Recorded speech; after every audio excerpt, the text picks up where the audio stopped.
Oh, All right, we are live. absolutely. Hi, I'm Gavin. I'm Philly. I'm just going to mute. Hello, everybody, and welcome to our fourth week of VAWMA. I can't believe that it's already been 4 weeks. It's crazy. But before we begin, we here at VAWMA and those gathered here tonight would like to acknowledge the territory of the Anishinaabe Nation, the people of the three fires known as Ojibwe, Odawa, and Potawatomi nations, and further give thanks to the Chippewas of the Saugeen and the Chippewas of Nawash, now known as the Saugeen Ojibwe Nation, as the traditional keepers of this land. This event is being live streamed, so if you are watching at home and you still have any questions, please throw them in the chat, and we will bring them up for discussion whenever the time becomes available. As well, even if it doesn't have anything to do with this session, if you had questions from previous weeks, by all means, please throw any questions you have into the chat. There will be a 5 to 10 minute break before we introduce our guest speaker, Kevin Gustafson from All Things Co-op Podcast. And finally, we also want this to be an open discussion. Again, I know I've said this a bunch of times already, but if you have any questions, ask. If you need clarification, ask. So, my name is Catherine. Most of you know me as Kat in the discussions, and I am honored that James has allowed me to be a part of this project. He's been working on this for several months, and I want to give him a huge shout out. I have watched this go from an idea in his head to a 4-week event, and it's been super exciting. So, before we get into it, are there any questions? I'm going to take, whoops, yeah. I was going to say, I don't think we have any questions yet, but I was hoping that we would get started closer to 7 rather than 5 minutes before. But that's okay. I think we're here now, so we should just get started. Cool. You're right. We're 2 minutes early. That's my stage management. So, what is VAWMA? Why are we here early? For those of you that were here last week or previous weeks or have watched the last couple of video on demand, this will be more of a review for you. Perhaps you had some questions bubble up over the last week and you wanted more clarification on some things. For those of you that are joining us for the first time, I'm briefly going to go over the Coles notes of what is VAWMA and why are we here today. Just in case you have some background noise or the audio tends to go a little squirrely, I will be re-uploading this video with transcriptions with closed captioning available. So, so if there is little bits that you might have missed, please hang out. In 24 hours, I will have this video posted with the closed captions and a full transcription available. So essentially, why are we here today? We are here because the old way does not work for us anymore. The current business model is outdated, top-heavy, and has not changed while the evolving world around it has. The old way is servitude. The one with the money makes the decisions. Your self-worth is based on the dollar you make. VAWMA is about service, reciprocity, win-win. Equality equals equity. You are valued. What is VAWMA? The Voluntary Association for Work and Mutual Aid.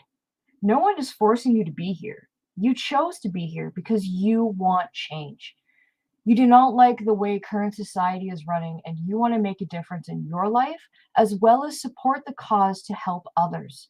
You support the businesses, and in exchange, you get to share in the surplus. It's a win-win.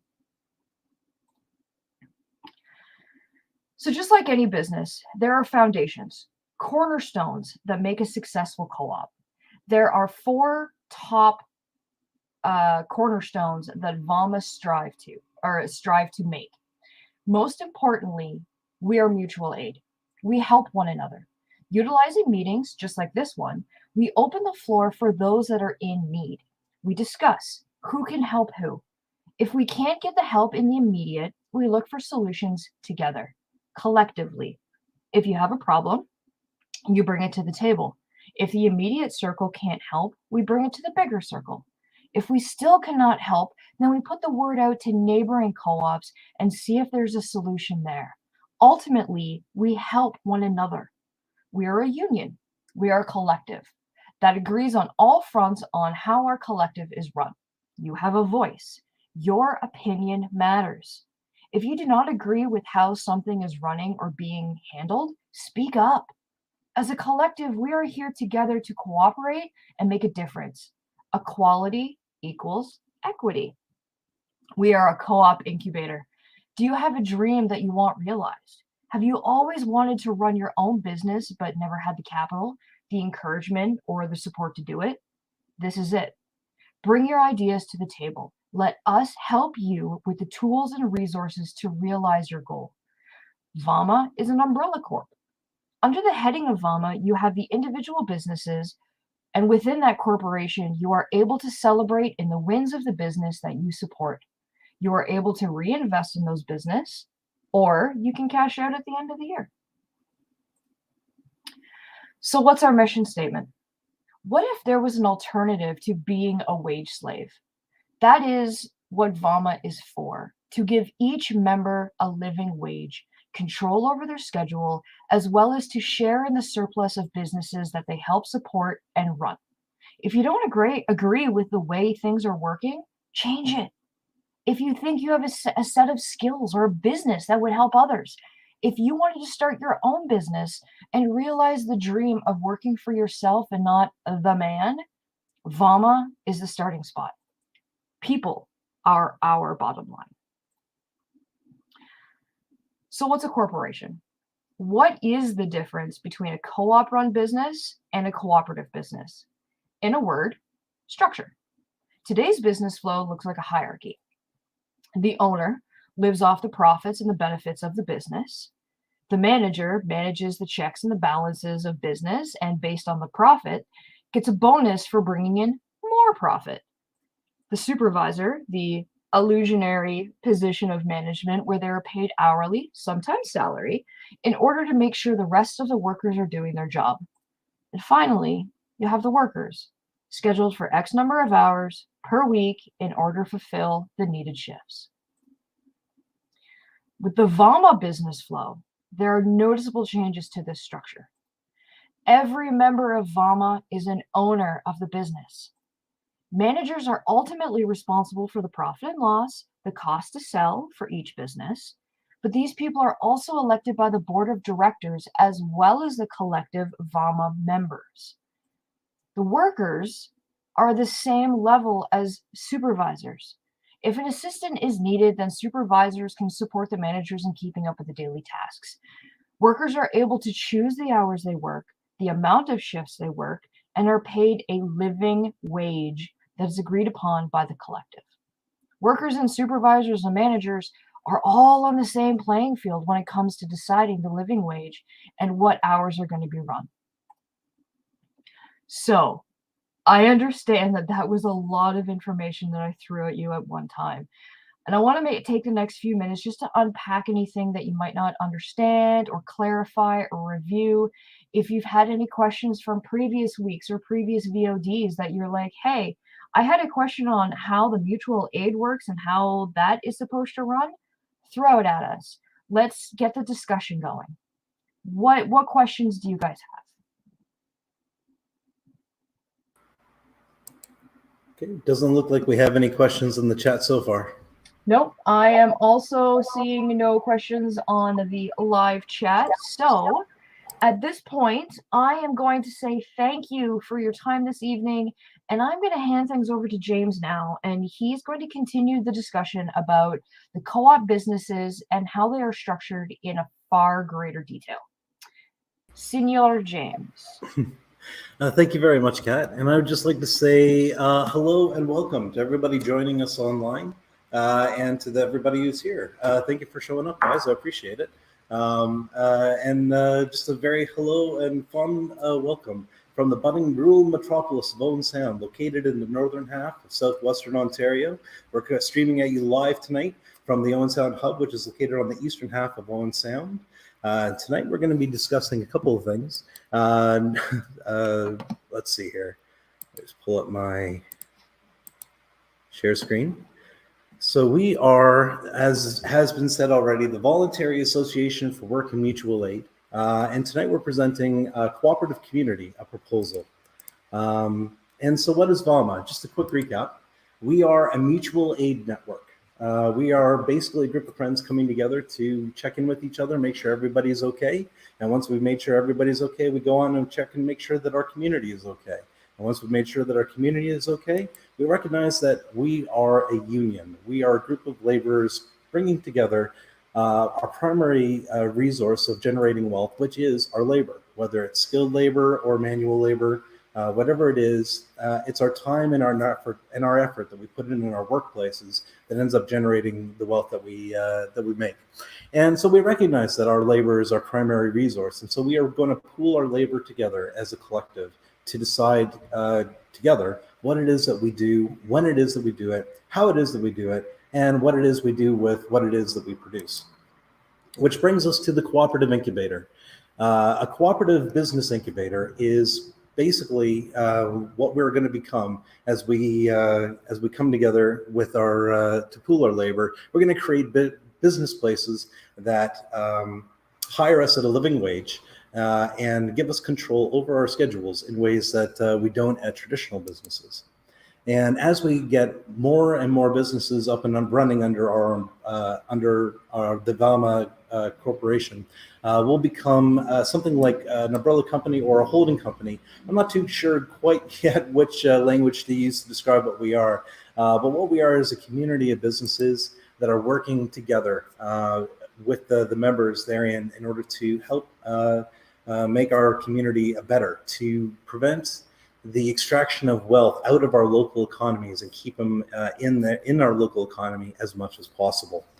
Now, anybody who's had a chance to talk to me over the last number of years about this idea that has become VAWMA has known that I've had a couple of ideas that are core to how this works. It needs to be democratically directed. It needs to be community oriented, and it needs to pay a living wage, and it needs to give us control over our schedules. These are all things that are important to us.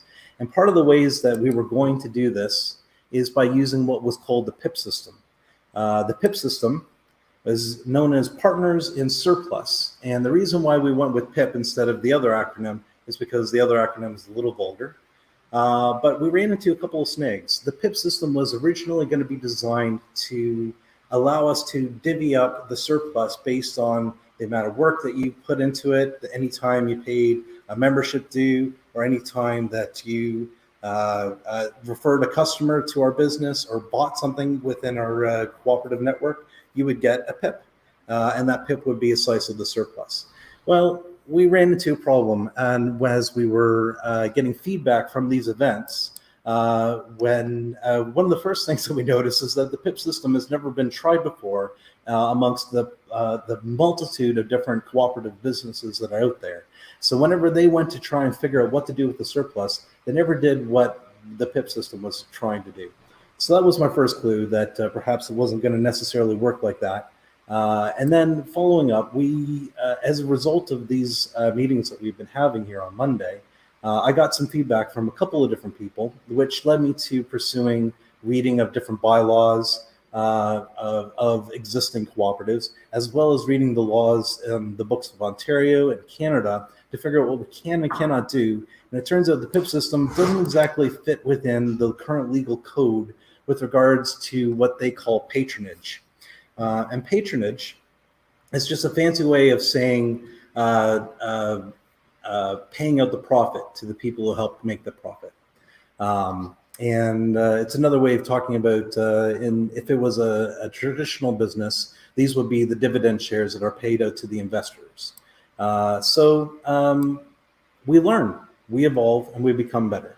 So last week on Tuesday, the entire idea, the entire foundation for how we were going to divvy up the surplus and amongst VAWMA got blown out of the water. But again, we learn, we evolve, we become better. And the good news is we don't have to reinvent the wheel. As we were researching this, we discovered that there's already a lot of tried and tested methods out there that are prescribed by law, as well as are being used successfully by different businesses out there. So we don't have to reinvent the wheel. There are mixed multi-stakeholder co-ops are already a thing.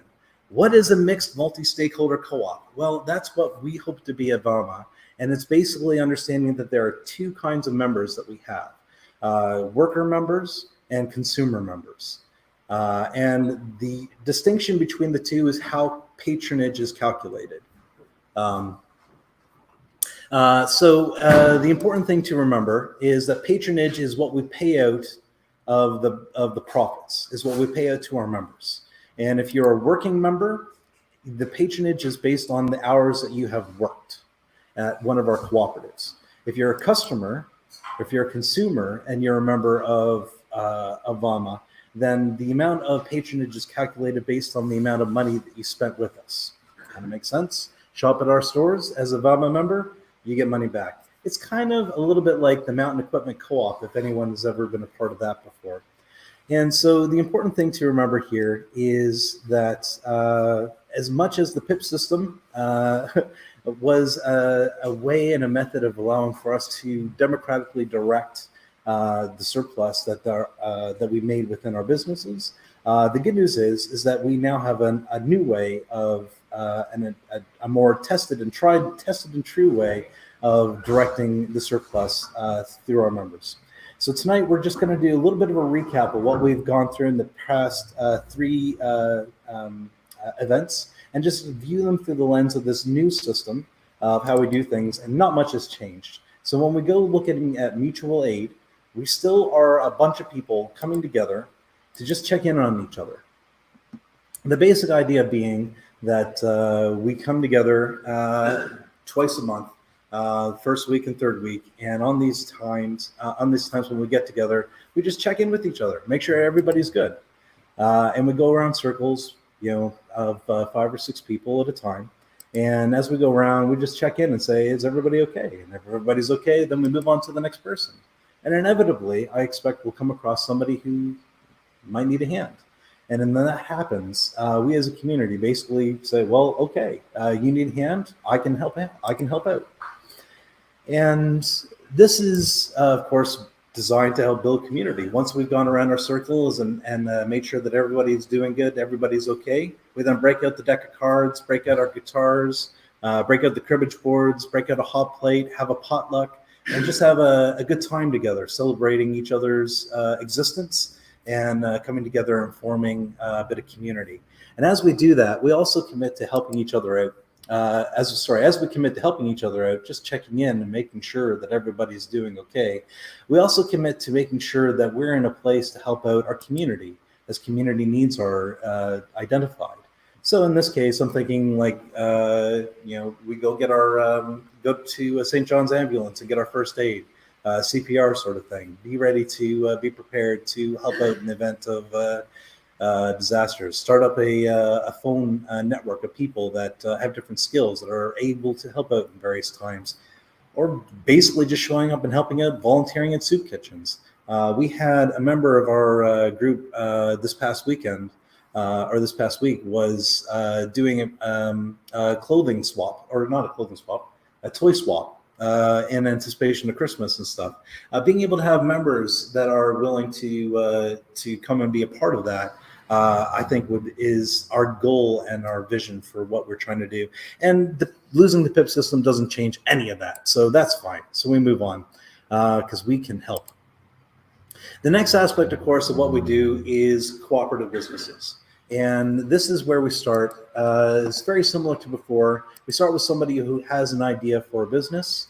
You then get 10 member signatures from amongst our members to sign off on it and say, yes, that's a good idea. We think that should see the light of day. At which point it then goes to the Cooperative Development Committee. They help you make sure your plan fits within our overall business model, make sure that it's legal, make sure that is something that comes up with a starting budget, an exit strategy, all these things that we need in order to do business. They sit down and help you figure it out. And then it goes before the board of directors. And if the board of directors adopt it, we start funding your business idea, and we then start bringing in our dedicated members.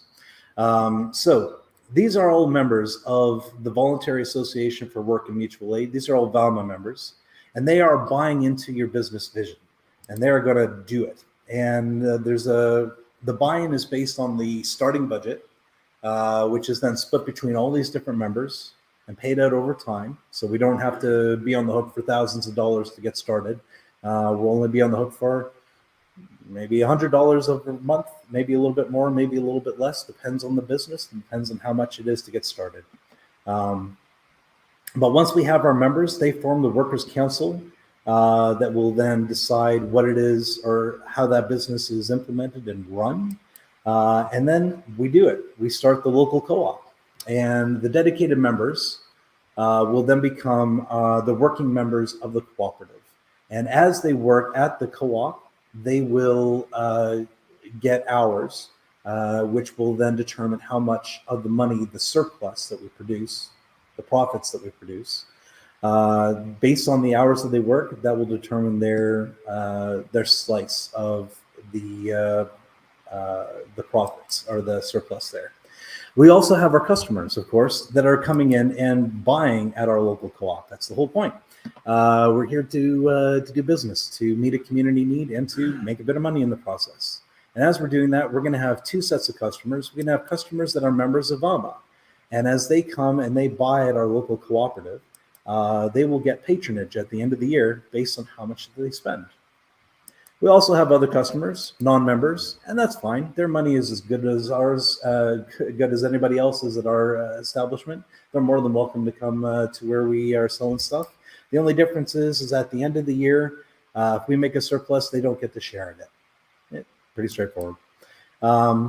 Somebody asked me, one of the people that have been watching our events, they asked me to explain a little bit about what sociocracy is. For the uninitiated, sociocracy is a method of achieving group decision-making amongst a group of people, really.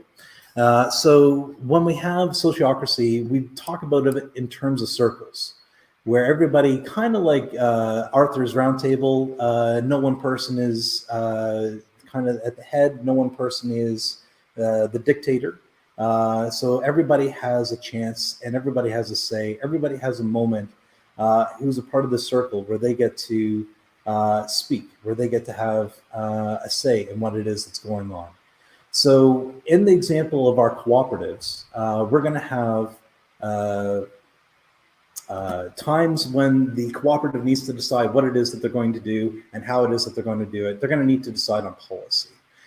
Once a month, at least once a month, the group of workers that run that business will get together and say, okay, we're going to take a look at the policies that we have in place and we're going to change some of them because the policies either aren't working or they aren't working enough. And together, everybody who's on the floor or who's on the management side or who's behind in the warehouse, wherever it is, everybody's going to have a chance to have their input as to what they can do to improve things. And by the time we get to the end of it, we're then going to go around the circle and say, okay, everybody's had a chance to have their say. We're now going to figure out what it is that we're going to do. So here's the policy as it's presented, as everybody has come to agree.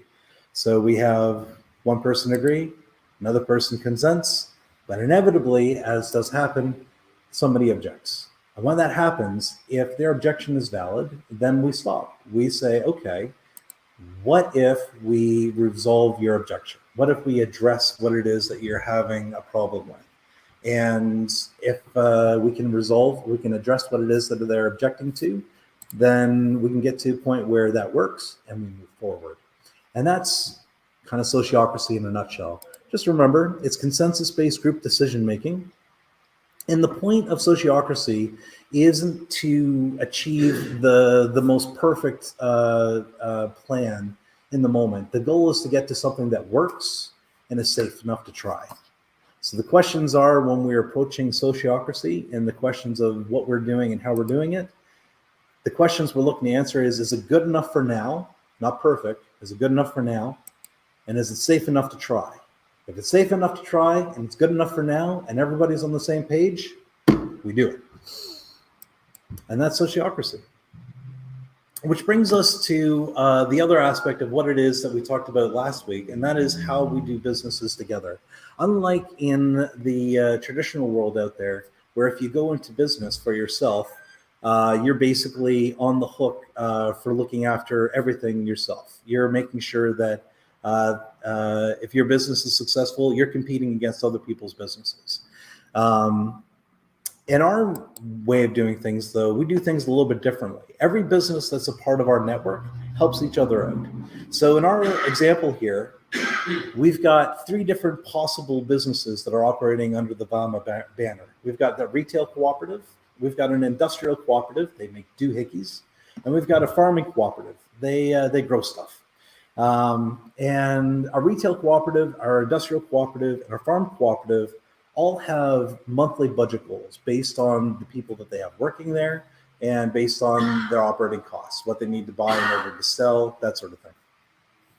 And if we think of this as starting in January, each business starts in January with the month of January already set aside. All the wages, all the supply costs is already set aside and is good to go.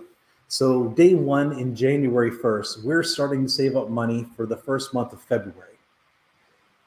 We spend the next 3 weeks trying to save up money to get to February. So at the end of these 3 weeks in January, first 3 weeks in January, we're at a point where we're checking to see what we're looking like for February.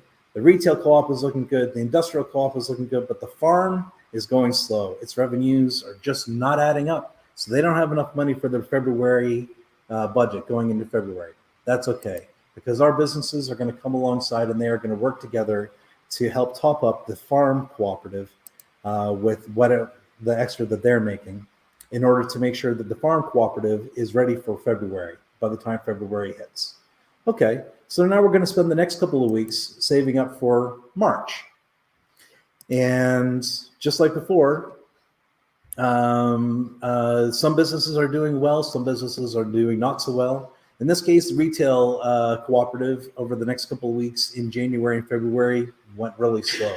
So they were not able to save up enough money for March. But our doohickeys and our farm, they must be selling roasted chestnuts or something, is doing really well. And so they are going to help out our retail cooperative meet their budget goals for March.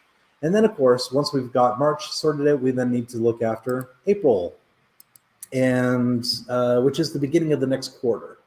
So we're going to save up enough money for the beginning of the next quarter so that when we start the next quarter, at the beginning of April, everybody's good to go. And this time it's the industrial co-op's turn to just lag a little bit behind. But like I said before, we help each other out. So even though the industrial co-op's lagging behind, we're going to top them up and make sure that going into April, they're going to have enough money in the bank in order to pay their bills, cover their utility costs, make sure everybody gets their paycheck.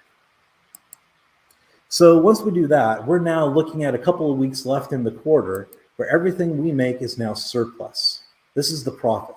This is where we make money. This is where it all breaks even. And we then turn around and we invest that. And that's what I wanted to talk to everybody here tonight, is how VAWMA proposes that we invest that surplus, how we reinvest that profit within our community and split it amongst everybody who helped to make it. So going back to our example before, we've got 3 different businesses, 3 different sectors, all moving along every quarter, happily doing business, helping each other out, helping each other get to the point where they're making a surplus. And once they get to the point where they're making a surplus, we then bring that down into a single big, huge tub, as I like to think of it, that is collected and then administered by our board of directors. Now, the board of directors is made up of members of VAWMA, of the Voluntary Association for Work and Mutual Aid. We've got 3 named positions: the president, the treasurer, and the secretary, and these are all elected members of the General Assembly. We also have each of these businesses has a member of their circle, their worker circle, sitting on the board as well. So the retail co-op has somebody sitting on the board of directors, the industrial co-op has somebody sitting on the board of directors, and our farmers cooperative has somebody sitting on the board of directors. And for each of these members of the businesses, of the co-ops that are part of the board of directors, we have a matching somebody on the other side of the board who is elected from the General Assembly. And these people are there to represent our consumers and our consumers' interests. So we have a balance of workers' interests and a balance of consumer interests represented within our cooperative. So all that to say, these people are the people who decide what happens to the surplus. And the surplus gets chopped up into a couple of different sections. The first section that gets set aside before we do anything else is the emergency reserve. We have to set that aside by law, which is fine. We would have done that anyways because it's a good idea. This is the money that we tap into when we start losing money so that none of us are on the hook for chipping in to make sure that we stay afloat. This is the money that gets set aside for a rainy day. Okay, well, that's fine. We then have another section over here of the surplus, which gets reinvested into the cooperative. So these are our reinvestments. We're going to go into a little bit more details about them here in the next slide. But the important thing to remember here is that our board of directors gets to determine a slice of this part of the surplus. But also we reach out to our members and we ask them what it is that they would like us to be investing in. And our members are able to direct a certain amount of the surplus as well. We then have this section over here, which is the patronage. This is like the dividend shares. This is where the pay comes out. This is where people get the money that they've been putting in. This is when it comes back out. And it's split between our workers based on the hours worked, and it's split between our consumers based on the products they've purchased. So just a little word about how patronage is calculated then. Based on the hours worked, it's based on the total hours worked. So if we have, say for an example, we have one cooperative, and in this cooperative we have 5 members who are working in that cooperative. They're working full-time this week, so everybody worked 40 hours. So we have 5 members who worked 40 hours for a total of 200 hours. Each of those members worked 40 hours out of that 200, and that 40 out of 200 becomes the percentage at which they engage or they get to have patronage. So in this particular example, it's real easy. Everybody put in 40 hours for a total of 200 hours, so everybody gets 20% of the patronage. That patronage is then split a couple of different ways between different accounts and is paid out either through check or put into your account that is created when you become a member with us. And then that money that is in the account gets reinvested through our business. So at any rate, the idea for community reinvesting is the idea that we take that surplus, let's go back here, this surplus here, and this little chunk of the surplus, which is going to be set aside for reinvesting. So we're going to send out a ballot that looks something like this to every single member of VAWMA to check off about a month before or a month or two before our annual meeting, which happens at the end of the year. And at the annual meeting, we find out how much money we've made, we find out how much our surplus is worth, how much we're getting in patronage, which is all determined by the board of directors. But again, about a month or so before we get to that annual meeting, every member will be sent a ballot that looks something like this. And on the ballot, they'll ask to be checked off which businesses, new businesses, or projects that VAWMA is supporting they would like to see funded. In the case of established cooperative businesses, these aren't the operating budgets. Those operating budgets will already be established and already be in place. So this is not to see whether or not your business that you're working for continues to be funded. This is for to see if your business that you're working for will have more money set aside for special projects, for expanding their business, for being able to do something a little bit greater, maybe putting a new paint job, renovating. whatever it is. Maybe it's just that that money will go to the overall operating costs and help them get to the point where they're making a surplus that much faster. In any case, you are given the option to be able to reinvest back in one of the businesses that you work for. We also, like I said at the beginning, are a cooperative business incubator. And one of the ways that we start new businesses is we fund them by using this surplus that we've set aside. So at the end of the year, when all of our businesses have made money, we take a part of it and we say, we're going to reinvest that into a new business. And we ask our members, if you want to support a new business, how many of the new businesses do you want to support? And our board of directors is going to be the people that end up administrating what our members ask us to do. I should say, before we move on too far along, we've got community projects as well. And a community project is not a business. It's not there to make money. It's there to provide something for the community. So one of the things I often like to think of is something like providing a playground for a park in the city that is currently empty or dilapidated.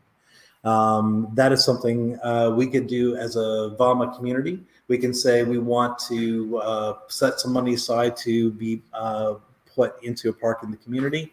Another thing we could do is set aside projects for members of our community that are, say, artists. So if there is a member of VAWMA who knows of an artist that wants to produce a project where they are where their expenses for the project are covered, where their living expenses are covered through the form of a wage, at that point, that becomes something that that member can then take 10 member signatures, get signed off on it, submit it towards the board of directors or the General Assembly. If it's adopted, it goes onto this ballot. And as this ballot goes to our members, if the members end up putting money towards that artist project, once that artist project meets its budget goals, it gets greenlit and it goes ahead. So we're going to talk a little bit about how this stuff gets greenlit and go ahead. So we've got our surplus that has been decided on by the board of directors, that this is the allotment that we're going to reinvest the money that we made. And just for example, we're going to say that that's 500,000. Doesn't really matter what the number is. It's just an example. But of that 500,000 that we're reinvesting in our community, 200,000 of it is going to be up to board discretion. So the board is going to be able to decide what happens to this 200,000. But what happens with this 300,000 is determined by our members through these ballots. So the idea is that each member will check off all of these that apply to them that they want to see supported. So we send the ballot off, and our first member sends it back, and they check off that they want this business here, Co-op Business 2, to be funded. So we put a box over there to indicate that that is one for that business. We then have the two new cooperative businesses. This person wants to see both of them happen, so they get a checkbox. We also want to see the community project too, the artists, see their project come into fruition. So that's happening. So that's our first ballot. We then go into the next ballot, and the next member, they want the other business to get started. So that goes into this box over here. We now indicate that this box is going to be one of the 300,000. That 300,000 is going to be divvied up into these little boxes here, based on what we have coming in. So then we move on to the next ballot. The next person wants their third co-op established. Co-op number 2, new co-op business is going to be funded there. And then we've got etc. Etc. is just whatever I can't think of that somebody, a member of our community, thinks of that we think that we should reinvest in. Well, it's our money. If you think it should be reinvested in, maybe some other members think it should be reinvested in, and we put it out there. And if it meets its budget goal, we make it happen. So we keep going through until we get to the point where we have a rough idea as to where this 300,000 is going to be divvied up between our different members. And this ends up being distributed to the different areas based on where things are going. Now, the board has discretion to be able to top things up. So co-op number 3, for example, is looking to reinvest a little bit into where it's going into the future, but it needs, say, 50,000 and they're 20,000 short. Well, the board of directors can move 20,000 from this pile of money over here into this pile over here and make sure that they get to do what it is that they want to do. At the end of the day, it's just a way of making sure that our members can put funding towards things that they want to have happen and want to see happen within our community. So that kind of brings us to where we're at with our current proposal. So we are basically, what I'm going to propose is that if we do this, we get together for this this is our kind of a roadmap. Now, this is not set in stone. The ideas that we have here are just general sort of guidelines. So for the first year that this sort of idea is in process, what I propose is that we get together on a weekly basis and we do a 4-week rotation. On weeks 1 and 3, we do our mutual aid gathering where we just check in with each other, make sure everybody's doing okay. Break out the cards, break out the guitars, break out a hot plate and have a potluck. Make sure everybody's doing all right. And meantime, while we're having our mutual aid meetings, we can also teach ourselves a little bit about what it is to build a healthy community, to dream up doing healthy or community projects, basically just looking out for each other. Then in weeks 2 and weeks 4 of our 4-week rotation, we get together and we do cooperative business development. We get together and we dream about what it is that we can do together in order to give people good jobs, in order to give people good living wages, in order to give people that opportunity to produce something with their lives and enjoy the fruits of what it is that they're producing. And we just keep doing that until we come up with a business plan that we can galvanize around. And if we do that, hopefully within the first year, but if not, by the year 2, we should definitely have incorporated around our first business idea. And as we incorporate around our first business idea, we'll have our dedicated members that are working at that business. We'll have our general membership that are supporting that business as we come in from the outside to put in a little bit to help that business along.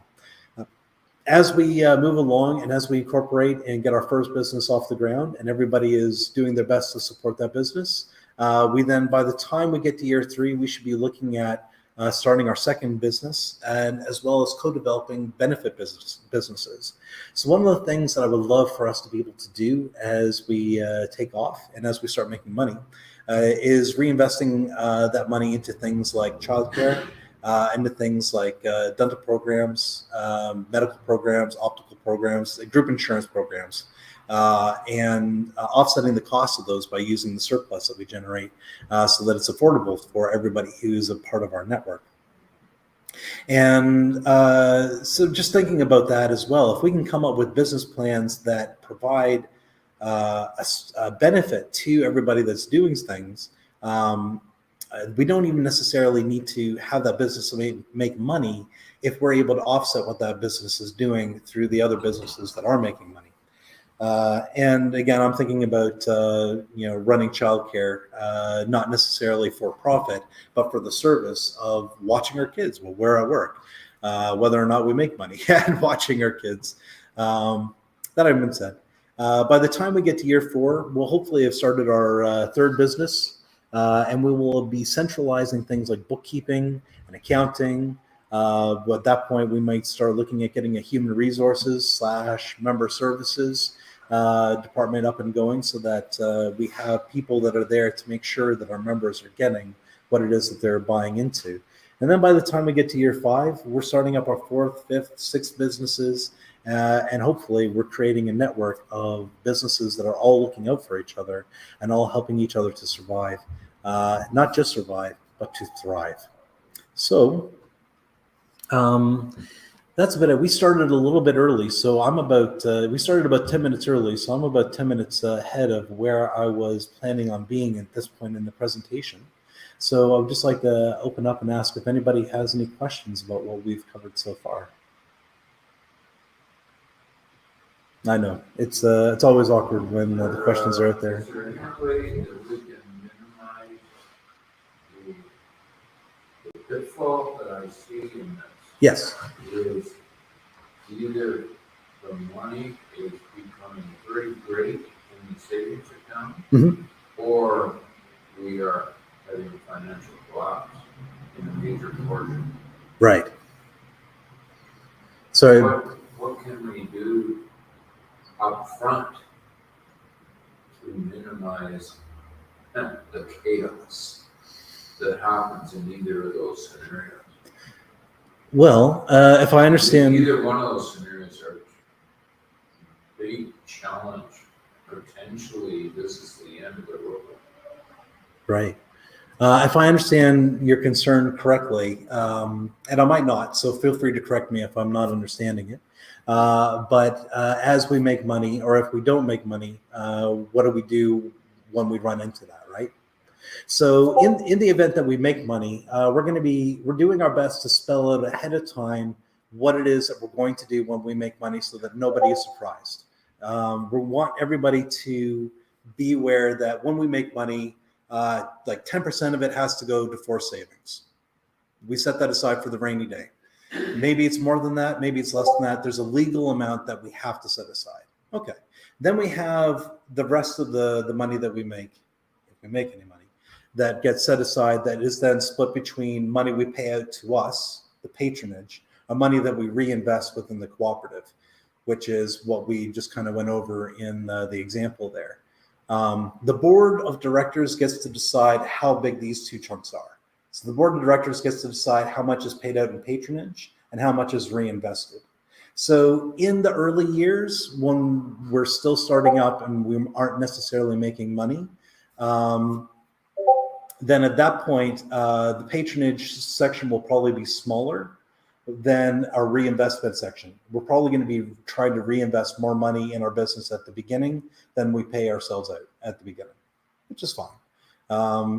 That's just good business decision.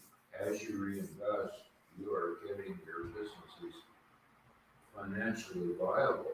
Yes. They're no longer doing everything hands-on.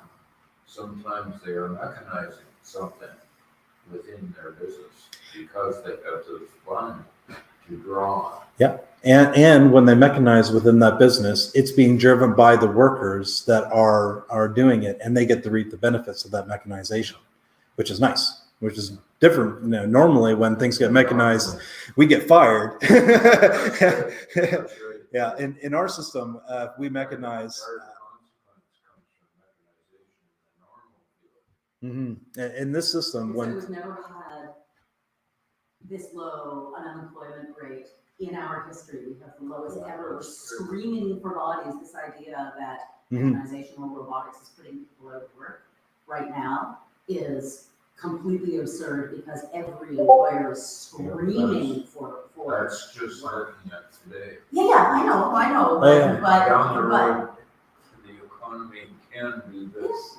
Although you do bring up an interesting point. And one of the things, I'm friends with a couple of business owners, and one of the things that they complain about is finding workers and being able to find and maintain and retain workers. And the often complaint is nobody wants to work. And I don't know if that's true. I know that I don't want to be a wage slave. I want to work, but I don't want to be somebody else's wage slave. And what we're trying to do with VAWMA is we're trying to connect people to the work that it is that they're doing, so that when they work hard, when they put in the effort, when they put in the energy, they get more back at the end of the year. Yeah. So did I address? The one area you haven't touched on is what happens when things go down. Yeah. I see this scenario happening possibly where the initial step is personal investment. Mhm. We each put in X number of dollars Yes. into the kitty Yes, to start the whole process. that's correct. There will be an associated members fee. So I've conceived of it as to be a member of VAWMA. I suggest that we started at something that's affordable, $25 a month, $300 a year. You know, Or you can lump sum. a lump sum, $300 a year, or $25 a month, and that puts everybody. That chips in a little bit. That gives us a little bit to start with. What we have dedicated members, the people who are going to be working at the business, they chip in a little bit more. They have a buy-in associated with being a part of that business. And that buy-in is based on the startup cost of that business. So again, we figure out how much money we need to get that business up and off the ground for 3 months. And it's important Yeah.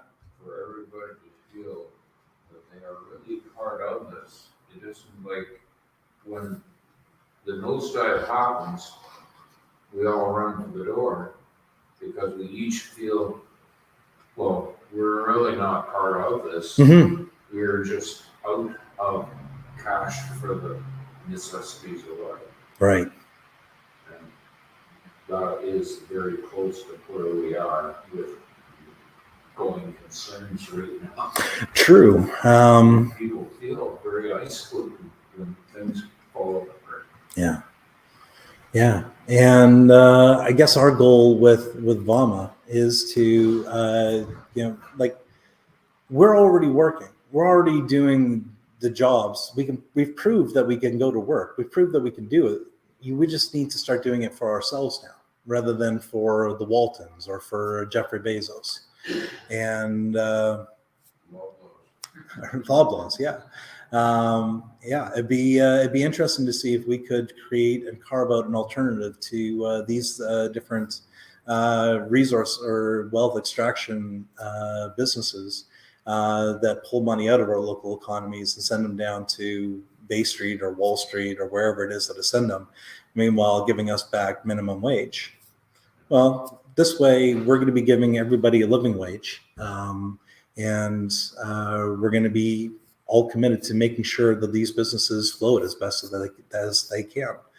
And in the event that we can't make a go of it, in the event that we've chosen a business that is a dud, that doesn't make money, we do have exit strategies. We do have a liquidation process. All of our businesses are designed to be operated for at least 1 quarter, and everybody will get a paycheck. Nobody will be going without a paycheck. Nobody gets thrown out the front door. Right. We have every business will be planned ahead for at least 3 months to be able to have enough money to keep the lights on and to pay everybody and to do what we need to do to keep it on. And if at the end of those 3 months we've looked at the books and we figured out, friends, we're not making any money. What do we do? Well, at that point we start the liquidation process. If we can't figure we can't get things to happen. Yeah. If I may cut in here, James, I think this might be a good time to segue into how I can help support the business side of things. Okay, perfect. Yeah. And then we're gonna thank you everybody for your questions and discussion. We're going to talk about or let Kat talk a little bit about what she does and how it is that she's been supporting what's been going on here tonight. So take it away, Kat. Perfect. I will take over if you don't mind. By all means. I think this is the one I want. Is this what I want? I don't know how to share. I think this is what I want. And I want to pin myself, but I don't want to pin you. I want you to go away. Nope. This one. Ha! There we go. I'm learning how to stream. Professional streamer. Seriously though. My name is Catherine, and some of you may have recognized me from my time at one of the local big box stores that will remain unnamed. I do come from 15 years of retail management of a multi-million-dollar big box store. I have I've been the assistant store manager. I have been a backroom manager. I've been inventory manager. I have been cash manager. I finally decided that instead of going to work every day, breaking my back, breaking my wrist, insert any adjective you want here, I was going to break it on my own. And so I went back to school and I became a transformational life coach. What does that mean? That means that I am trauma aware in ways that I can help you deal with your stuff. I like to call it your stuff because mental health is still mental health. I am slightly digressing from the business side of things, but where I am going to segue back into is being trauma aware for transformational life coaching and executive coaching go hand in hand. What is an executive coach? That is someone that helps you build your executive mentality. Do you want to build your own business? I can help you do that because I have done that. I have the retail experience. I know how to build a business plan. I know how to give you your SMART goals, and I know how to progress at a stage that you are guaranteed to make money. I think with my help with James over the last 3 months, as I had mentioned before, this went from a thought passing in his head to a 4-week event where he has been streaming. He has been gathering you guys, everyone who's sitting there in person right now and who's watching at home. You guys have all come together because you want to support VAWMA, you want to support your friend, and you want to support your community. And so I want to support that as well. And so as an executive coach, anyone who is willing to dedicate their business to the VAWMA Collective, I am willing to give 50% off for any of my services.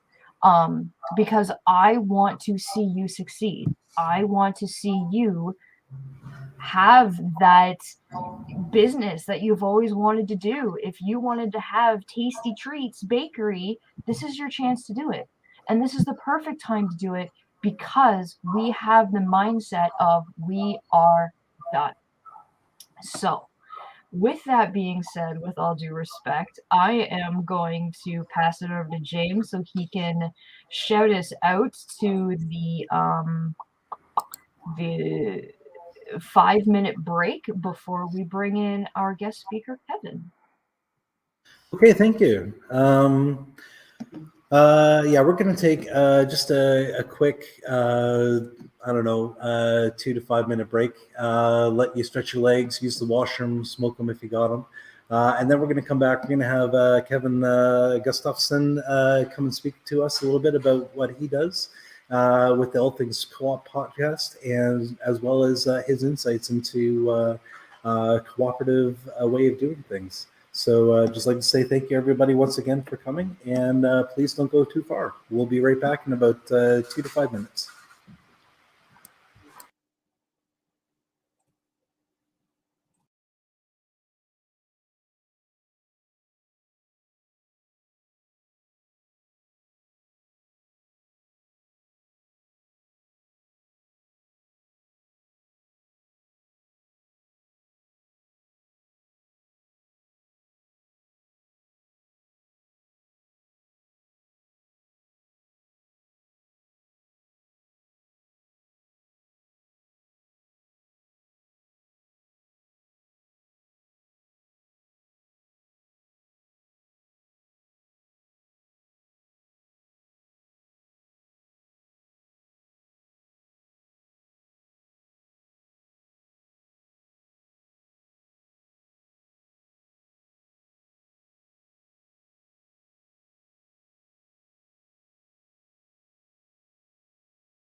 Well, we're actually, do we want to get started? What is the ultimate goal in seeing becoming time-wise? Oh, we're about to have the guest speaker give their presentation now, and then we'll have some time at the end for more discussion. What time is 9 o'clock is when we're going to come to an end. That's one thing I needed for last sentence. Figure out what the termination. Oh, 9 o'clock. 9 o'clock, we'll send everybody home. So, hello and welcome everybody back to the internet. We're kind of streaming again. I hope we're going to give a minute for everybody to join back in our presentation here. Yeah, it is a little chilly, isn't it? Yeah. Oh.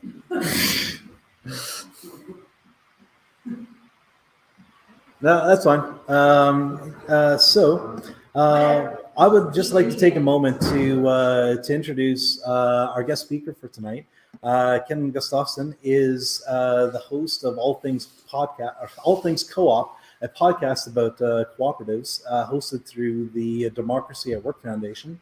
And I'm incredibly excited to have him on and to hear what it is that he is going to be sharing with us this evening. Kevin, without further ado, would you like to take it away? Sure. Just making sure everybody can hear me all right. Assuming you can, I'll get started.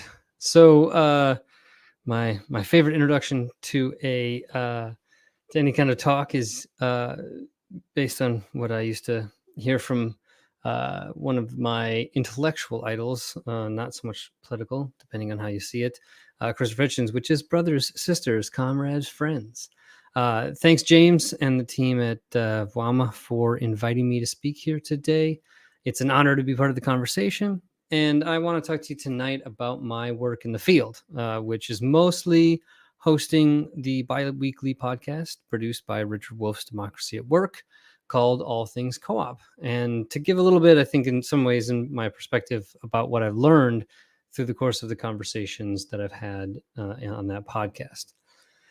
So to start, in Robert Owen's The Social System, he says, quote, there is but one mode by which man can possess in perpetuity all of the happiness which his nature is capable of enjoying. That is by the union and cooperation of all for the benefit of each. Union and cooperation in war obviously increases the power of the individual 1,000-fold. Is there a shadow of a reason why they should not produce equal effects in peace? Why the principle of cooperation should not give to men the same superior powers and advantages in the creation, preservation, distribution, and enjoyment of wealth? And I think truer words have seldom been spoken. And while Owen, like Saint-Simon and Fourier and others, were cast aside as merely utopian socialists by Marx and Engels, the cooperative core of their early experiments in socialist construction provided a kind of antidote to the disheartening history of the 20th century experiments in what Mikhail Bukharin would have called state socialism, where the core aspect of this new economic order would be one that embodied the revolutionary slogans of liberty, equality, and solidarity, would get crushed under the combine of a red state apparatus. So for me, I've never been shy about my views on political economy, and I don't blush when I call myself a socialist, which tends to elicit responses on the spectrum from disgust to vitriol. However, my understanding of socialism is not one in which there's some kind of holy canon from which we can quote universal truths, chapter and verse, but that at its core, a socialist vision of the world is one informed primarily by a desire for freedom, equality, solidarity, democratic participation, and common ownership of the enterprises for which we are all engaged. We need not be utopians, though, and we can find examples of this reality already existing in our world today, just as Voltaire reminds us that the present is pregnant with the future. And this future in which the present moment is pregnant with is the cooperative economy. And I have to give credit to almost anyone who is engaged in cooperative endeavors, but particularly James and the folks here today for their incredible vision of what this kind of cooperative system might look like and how to grow it. But apparently, following Marx's lead, those who criticize the failures of the current system, something trivially easy to do, tend to reside in that position permanently as sort of perpetual critics. And this hardly lends itself to anything like a genuine political project. And in my experience, tends to alienate already alienated workers from a project of their own liberation. So we have to find a new tactic, something positive for which we can affirmatively advocate. And this demands that we see our examples to which we can point to and say, that's what we're for. So this is the goal for me of the All Things Co-op podcast, the podcast by Democracy at Work, to kind of unite those who would consider themselves socialist or sort of oriented politically, but might have little or no awareness of cooperatives and actual engagement in economic pursuits. And those cooperative people who are really focused on economic pursuits, but might have little to no awareness or a kind of aversion to what we might call socialism.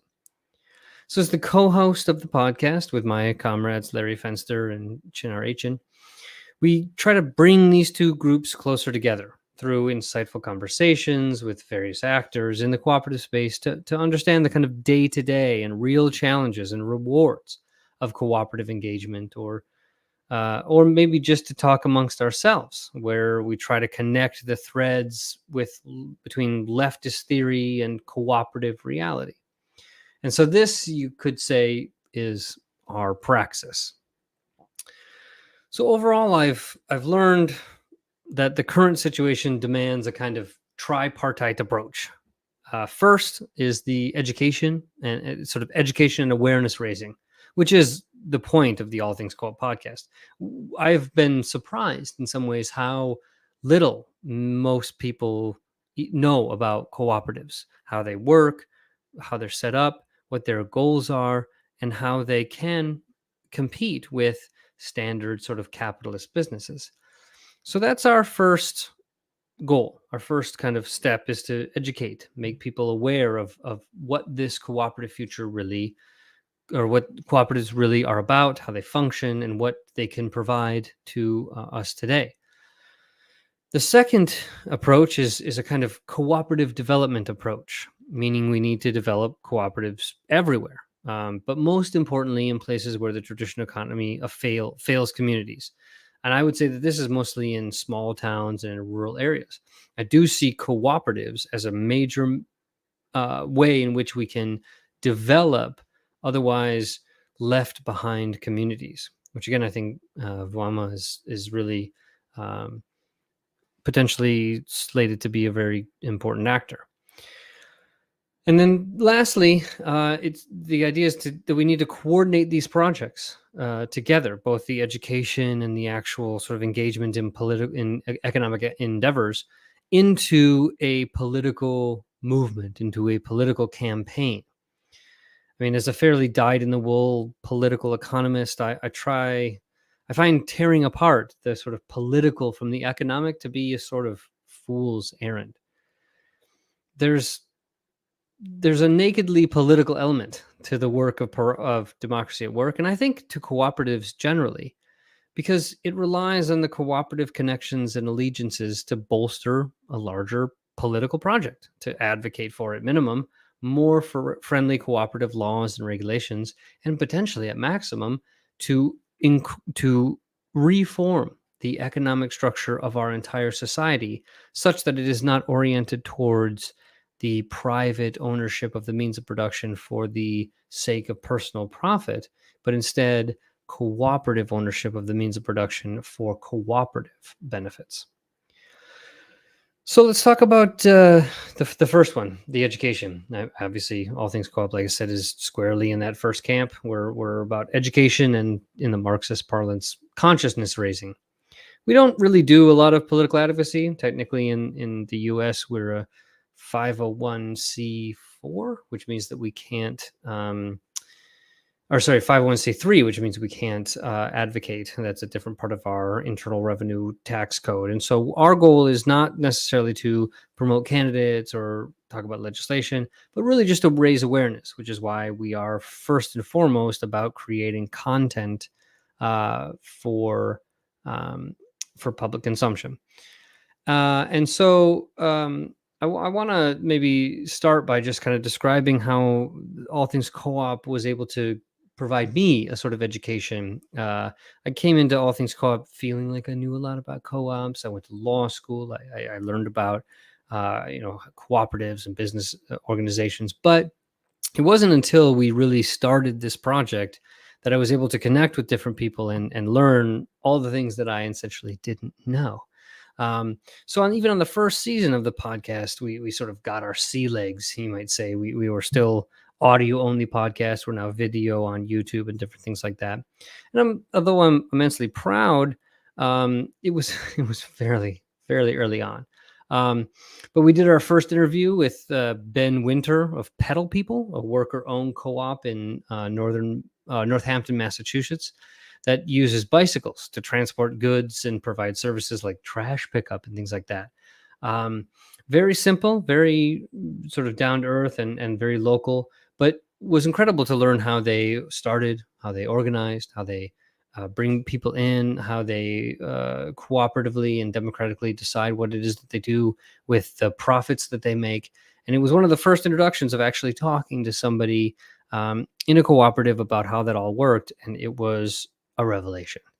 But even in that first season too, we understood this political aspect too. And as part of that, Larry Fenster, who has got a PhD in economics and is very well aware of how cooperatives and sort of theoretical positions regarding in terms of leftist ideology mix, did a presentation, a great presentation that I would definitely encourage everybody to look at, which is why socialism needs co-ops. And of course, I would paraphrase at the end of that, why co-ops need socialism. Talking about the interconnection of these two things from a very fundamental and theoretical perspective. But we also got nakedly political, talking about the Main Street Employment Ownership Act in the United States Congress. But at the same time, we got international, which is another important thing. We talked about the history of Emilia Romagna in Italy, which is has the highest concentration of cooperatives in the world. We talked to Camilla Pinheiro about the cooperative sector and the role of cooperatives that are in shaping in Cuban society.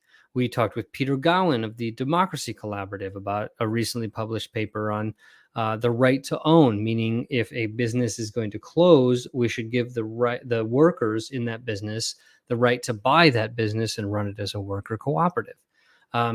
These are all the kind of conversations that we talked about in our first season.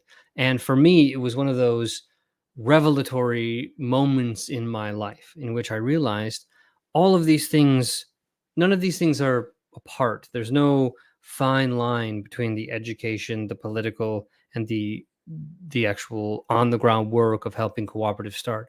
All of these things mix together, and they're all only successful so long as they actually mix together. That season taught me a lot. And I think my main takeaway was that prior to any possibility of some kind of grand societal change, the masses have to be, in Marxist parlance, I guess you'd say, have their consciousness raised about cooperatives. And that was the role that we wanted to play. And I think as part of that, that's why we switched and talked about in the second season of the podcast, we did, I think it was 11 episodes about the Rochdale principles. And I'm sure that those here are familiar with the Rochdale principles. But I mean, if you're very curious, you can join us for an hour discussion of each individual Rochdale principle discussion because they're incredibly important. And I do think that for me, of course, background in history, the Rochdale Society of Equitable Pioneers in Rochdale, England, came out with their Rochdale principles, the cooperative principles that we still know today, in 1844. And I think that period, the sort of 1840s, is one of the most interesting periods of history. You have Marx penning his first philosophical writings and meeting Engels. Proudhon published What is Property, in 1840. The world was introduced to Jane Eyre and A Christmas Carol, Three Musketeers. Kierkegaard published Fear and Trembling. Thoreau gave us Civil Disobedience. And by the end of the decade in 1848, the entire European continent went into revolt. What a decade to be alive. But to not get lost in the annals of history, I think it's worthwhile to in some ways highlight some of these Rochdale principles because they interweave and interconnect with the most important aspects of cooperative ideology, if you would call it that, and even praxis in terms of actually engagement in the real world. Principles like the democratic member control, that organizations must be controlled by their members. Now, this is the principle that we know very well in our political lives in terms of liberal, bourgeois political systems, in terms of that we have voting rights. They're so-called democratic republics. Yet this does not extend into the economic sphere for a lot of historical and economic contingencies. But this is one of the reason why the second principle of the Rochdales is so important, that right away up front, we're talking about democratic member control of enterprises. This is not a monarchy. This is not a dictatorship. We are about democracy. The same goes with economic participation, that it's necessary for those who are engaged in enterprises to not merely, in some ways almost passively, just add their labor to the process, but instead that they're actually engaged meaningful with what they do. We see so often that although we have seen an incredible rise in productivity, while at the same time we see not a rise in wages and other benefits, we do see a disconnection that people have, a kind of deep alienation, that while, yes, you might have been significantly alienated from the work that you did at the Ford Motor Factory back in the early 20th centuries, the work that you're going to do at, say, McDonald's or even, some software company feels so disconnected from what it is that you are and what it is that you want to do, that this disconnection produces a decrease ultimately in the kind of efficiency that we could engage with if we were to liberate individuals from the wage relationship with their employer, and instead organize them in a way in which their participation, not only in decision making and kind of management decisions, but actually on real deal financial and other kind of economic participation, was sort of encouraged. We see the results of Mondragon having encouraged this, is that you see somebody whose maybe day-to-day job is to sweep the floors, but who also can tell you what the profit and loss of last month was. This becomes an incredibly useful means of creating workers who are not just cogs in a machine, but who are in a fully integrated way the machine.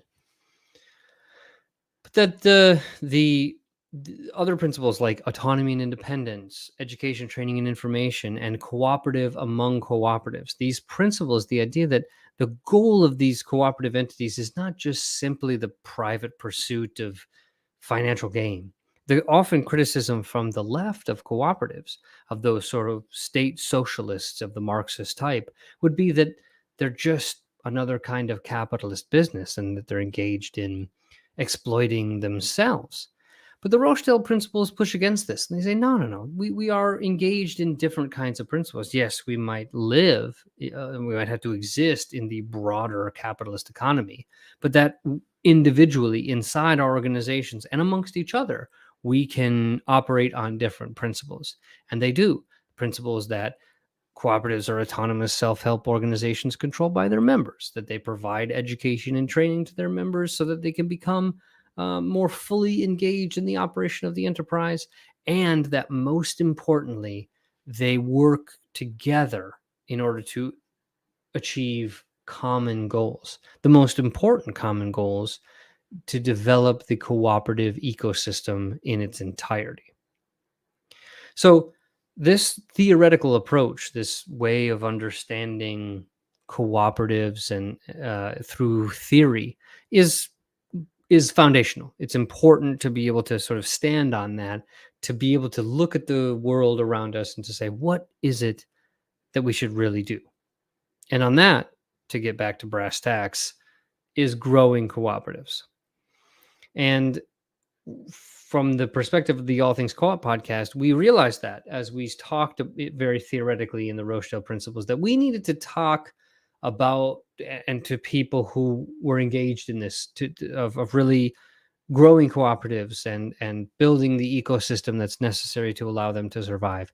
And as part of that, in our season 3, we had amazing conversations with people like Matt Kropp, the co-executive director of the Vermont Employee Ownership Center, with Jamila Medley, with the executive director of the Philadelphia Area Cooperative Alliance, Charity Schmidt and Ruth Rolick of the Madison, Wisconsin Cooperative Development Coalition.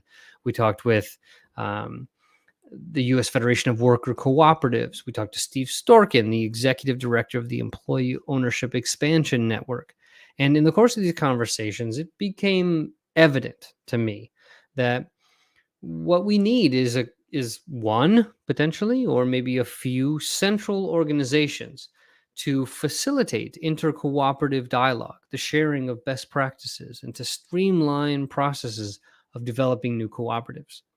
I think what we're doing here today is part of that that process of really coalescing and coming together to create identifiable organizations and place points that we can say, this is where you go if this is what you need. And I think that it takes time. It's almost as if, if you were to envision a kind of cosmic event in which one thing hits another, and there's this giant sort of spew of material that eventually kind of coalesces around a center of gravity. I think that each time we get into a kind of economic crisis in our bourgeois capitalist system, that happens, and these parts of the thing that used to be held together spray off and come out and then coalesce back kind of around into a new thing, a new way of orienting towards this sort of center of gravity. And what I've seen over the course of the last, let's say, decade of doing this kind of work is that this is really happening, and that us here today is a representative of that, but that this is happening all over the world. And so while it happens in individual areas around the world, based on the kind of the unique aspects of each place, there needs to be a coalescing. There needs to be a coming together of these organizations into a kind of international organization that can help facilitate dialogue, discussions, best practices, and other kinds of things, so that we can really grow the cooperative economy to present a challenge against the traditional single owner, exploitative, extractive economy that we live in today. So, to get political, we need to recognize that the limitations of our ability to organize outside of politics. It has been a long discussion in those who've criticized capitalism. I mean, anyone who's listened to the Revolutions podcast, which I highly recommend. If you're not familiar with it, I would definitely tune into that. But for those who have listened, there's a great discussion about how Proudhon and the anarchists had a kind of theory that the goal wasn't to take over the state, as Marx and other people suggested, but was really just to ignore it, to create a autonomous, independent non-state outside of the traditional state apparatus, which would, by its existence, I guess, and its promotion, supersede the state. That quite obviously, in the course of human history, has not happened. But that we need to recognize that that is a project in which is going to lead nowhere. That if we look at Robert Owen and Saint-Simon and Fourier and anyone who didn't have a political project, they went nowhere. And so we do have to recognize that we need to get political, that we need to recognize that in the course of educating the grand masses and to create institutions and countless cooperative endeavors, that these need to be the basis for a new political movement. That instead of organizing around purely ideological issues like oppression regarding race, class, or other kinds of things, instead to do as the liberal bourgeoisie did back in the 18th and 19th centuries, which is to say that we are already organizing ourselves a new economy, a new system, a new way of doing things with a kind of new ethos and a new organizational structure. And that this exists, and that this is a not only, say, morally or ethically better system, but actually a more efficient economic system.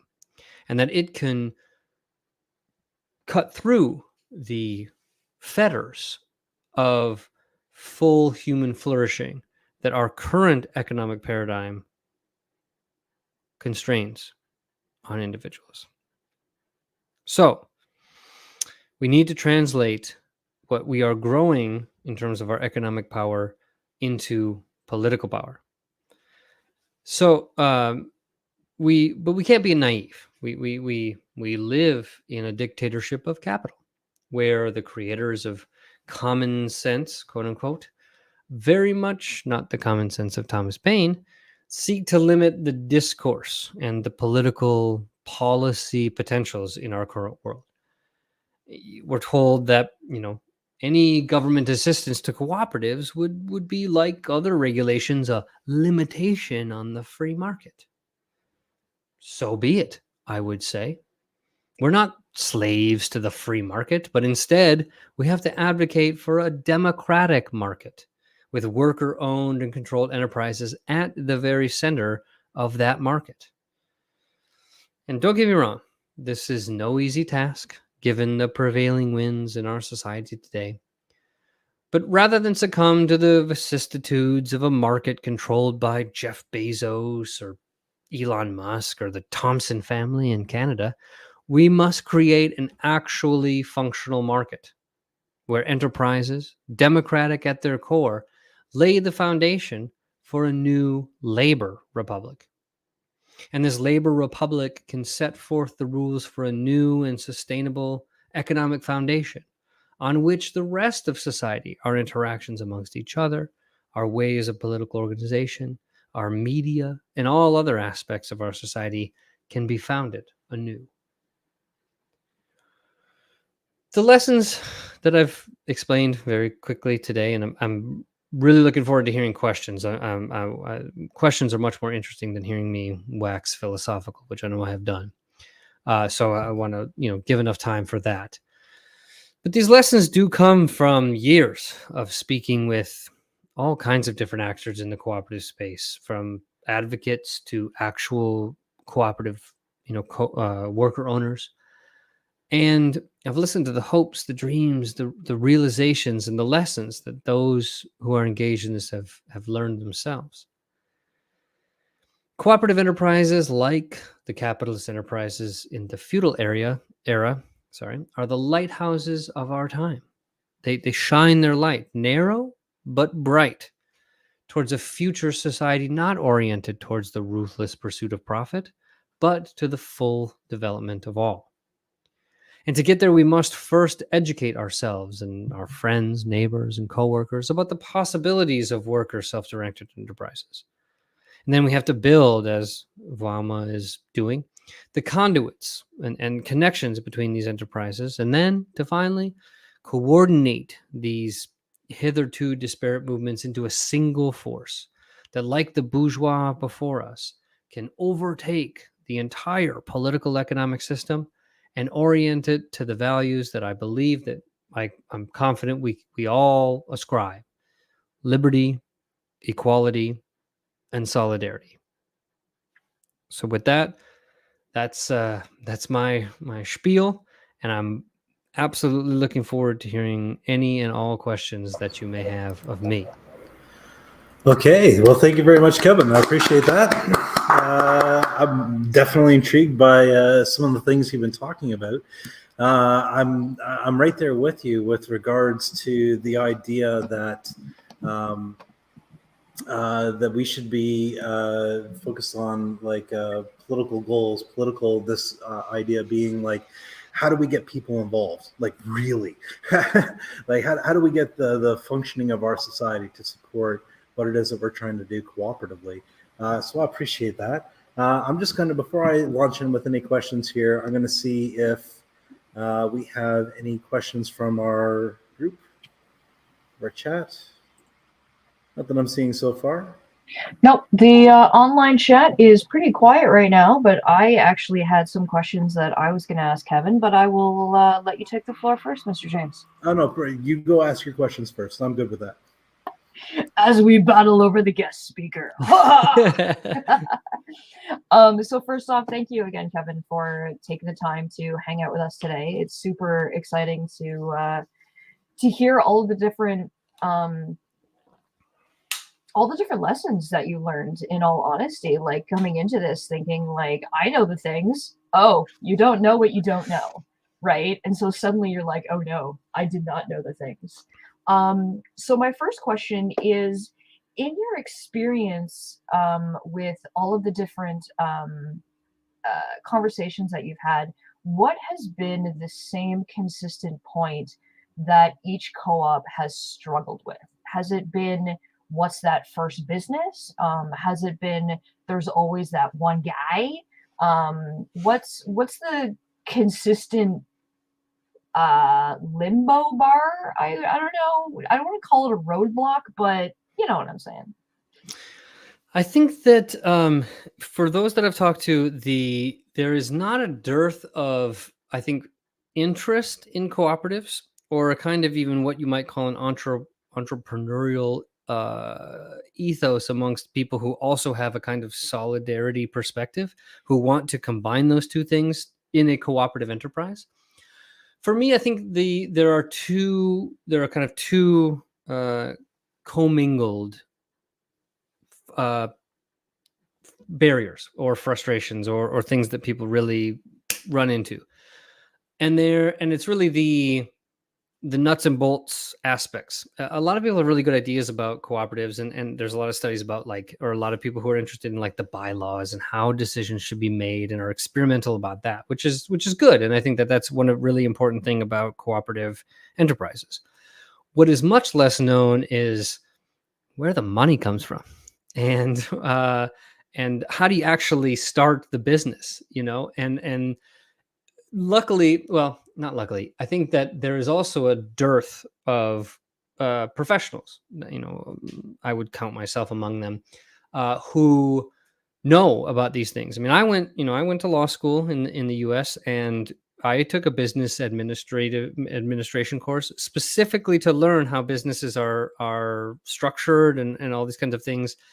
And much like when I was in undergraduate school and I had a macroeconomics class in which my professor told me, we will not be discussing normative economics in this class. We are only going to discuss the way the economy, I guess, theoretically works.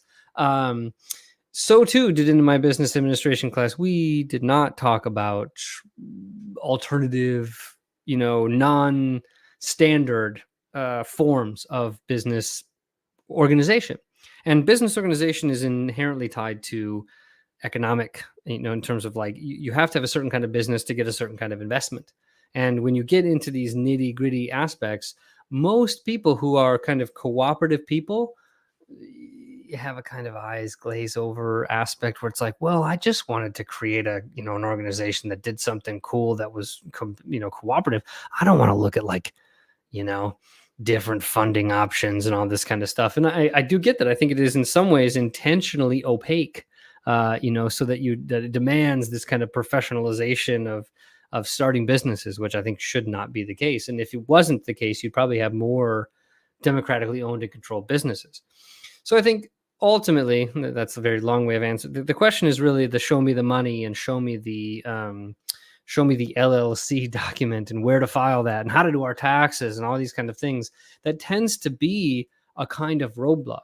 I've talked to so many people who have great ideas. I want to start this like cooperative venture.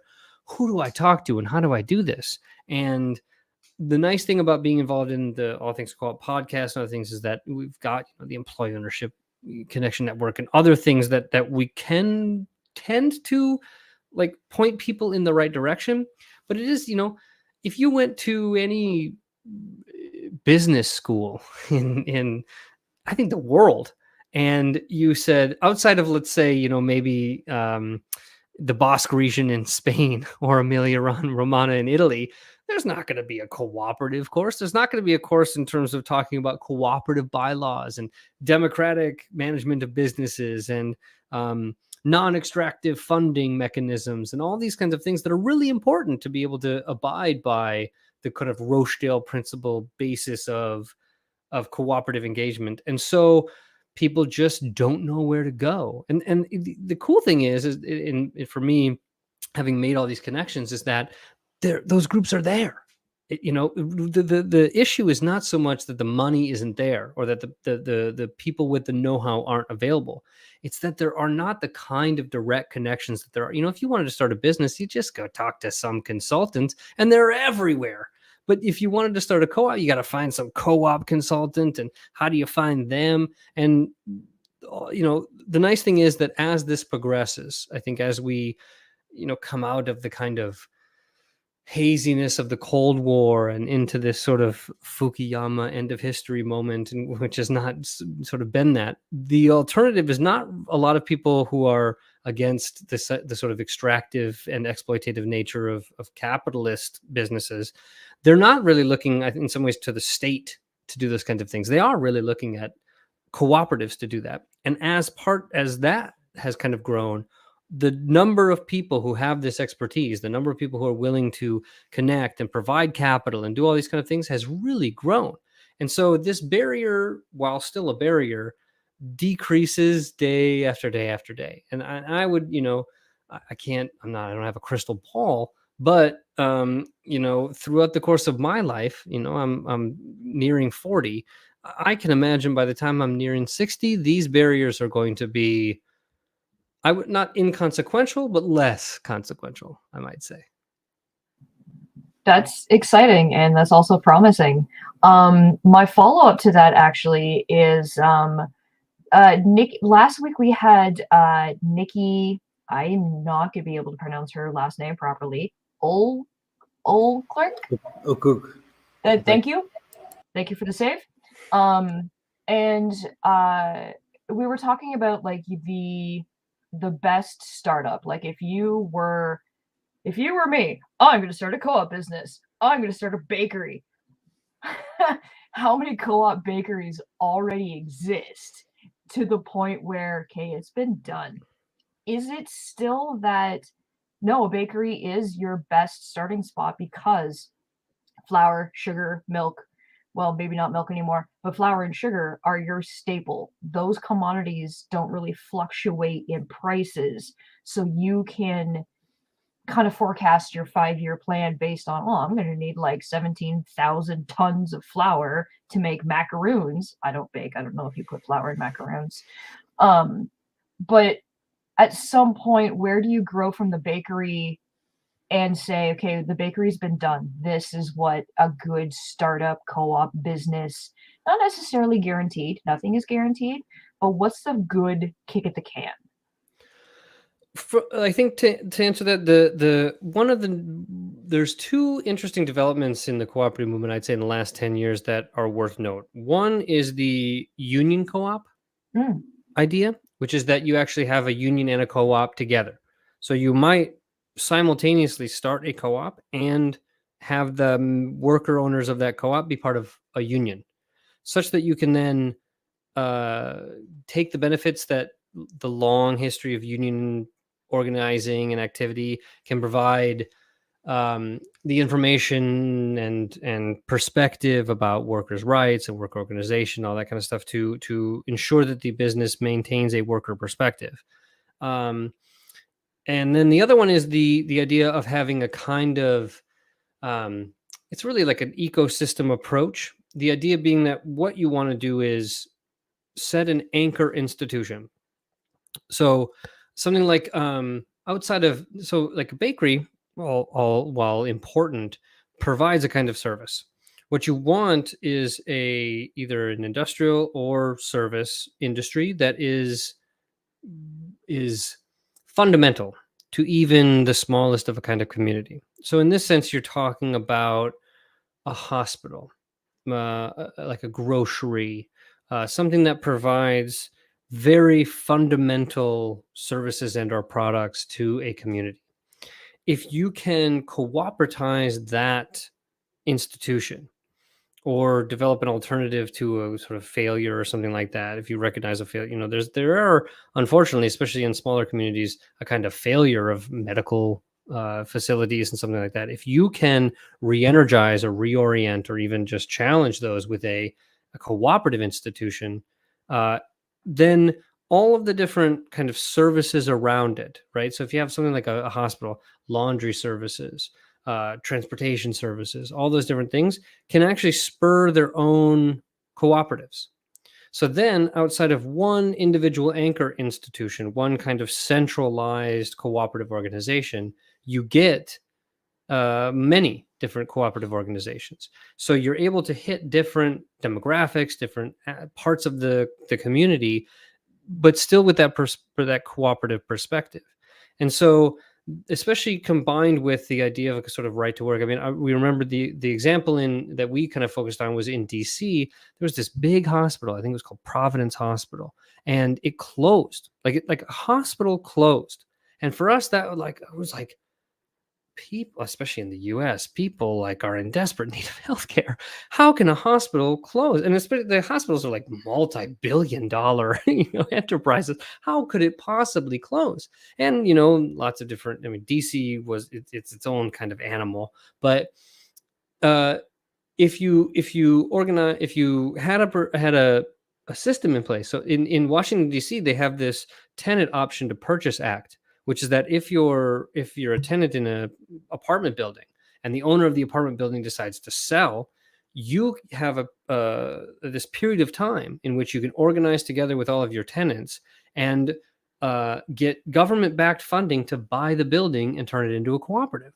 Right? Great law, fantastic, totally able to be translated into a worker cooperative situation, where if you had a Providence Hospital situation, they said, hey, why don't we buy the hospital, and then all of the laundry services, all of the transportation, all the paramedics, we can create all of these different institutions that would themselves be cooperatively owned and worker owned, and with a community focus rather than simply bottom line focus. That alone could fundamentally change the dynamics within a community. And the place in which this is happening in reality is Cleveland, Ohio. There is in Cleveland several kind of anchor institutions that have themselves kind of spurred on these associated cooperative enterprises in a way that it has become an exceptional model for what it is that we can do in the world today. And I got to give a shout out to Michael Peck, one, because he's like the best guest you could possibly have on a podcast, and two, he's like the North American Mondragon representative, which, Mondragon is like everyone's go-to thing. And Michael Peck is just like charisma incarnate, but he has been extremely helpful in both of those union co-op and anchor institution kind of Cleveland model, they call it, of cooperative development. And so if anyone's interested, we have 2 conversations with Michael Peck about union co-ops and the Cleveland model on the All Things Co-op podcast to kind of talk to him about the kind of lessons learned and the ways in which we can do better. But that I think is really the way to go. That is not to discourage even the kind of bread and butter bakery or coffee shop or something like that. I know, like something like Vermont, where I live, there's actually been a interesting development with the recreational marijuana industry and cooperatives, that there's a kind of new industry developing, right? That it's something that's been illegal for a long time is finally legal. So new businesses are starting up, and you got a lot of people who were subjugated to a certain extent by the state who are now looking as ways to not have to rely on it as a mechanism and have a sort of community orientation and things like that. That has shown, I mean, I can't remember exactly what it is, but it's at least, I think it's 15% of the stores, the sort of commercial recreational marijuana sellers in Vermont are either partnerships or straight up cooperatives. So as new markets emerge, that would be the thing, right? You want to think and make a long story short, anchor institutions, good. New emerging markets, a great groundwork for cooperatives. And then those institutions that have not seen any innovation in a long time, so that might be a bakery, depending on the community you live in, are the places that are most ripe and the most advantageous for developing cooperatives, because of the ability to have that second part of what I was talking about in the talk, that kind of cooperative development, ecosystem building aspect of what it is that we really need in terms of our cooperative movement. I was wondering if you just kind of tail ending on that sort of idea. I wonder if you can speak a little bit to the power of converting existing businesses from capitalist enterprises to worker cooperatives, and any insights you may have with that. Yep. So starting a business is hard. Most new businesses fail. And this Truth. one of those things where I sort of side eye when someone says capitalism is the most efficient way of organizing your political system, because I'm like, sure, a lot of waste. I see a lot of businesses that start and exist for a while and then fail. And although you might have a creative destruction argument, I think it is much more destruction than it is creativity. And so where we are right now, especially I think all over the world, but in the US and in North America generally, we are very quickly approaching, if not already in the first stages of what they call the silver tsunami, which is that there are a lot of people who are older who own businesses. Many of them, I would say in the States, they were able to take advantage of the dying days of the New Deal. In Canada, I mean, you have had a neoliberal turn, but it is at least not as extreme, I guess, in some ways. I mean, Harper and Trudeau are, I think, two ends of the neoliberal move in Canada, but lest we not get into the vicissitudes of Canadian politics. But there is a wave of individuals who own businesses who have a dilemma. The dilemma before them is, do I sell my business to some private equity holding company whose goal is to extract every red cent out of this business, and if that means shuttering it and selling all the stuff that is in the business because they don't think it's going to make enough of a profit? Or do I try to convince one of my kids or somebody who works here to kind of take it over and be the private owner who personally takes on all of the obligations, all of the risk, all that kind of stuff? Or is there another way? And in the cooperative movement, I think really in the last 10 years, as this silver tsunami hits the levees, we have been advocating for that like all the time. That is really the way, because starting a new business is so hard and it takes so much research and all this kind of stuff. God, if you got a business whose owner is just like old and the business makes profit and employs people and all that kind of stuff, why wouldn't you just reorient the organization of the business to make it more democratically controlled and community focused? And many of these businesses too, you know, I have personally, I have a great criticism of what we might call the high or the hot bourgeoisie, right? The sort of Elon Musk's and Jeff Bezos and Bill Gates' kind of, level of rich. It's less so with what we might, in the Marxist parlance, call the petty bourgeois, the sort of small business owner and stuff like that.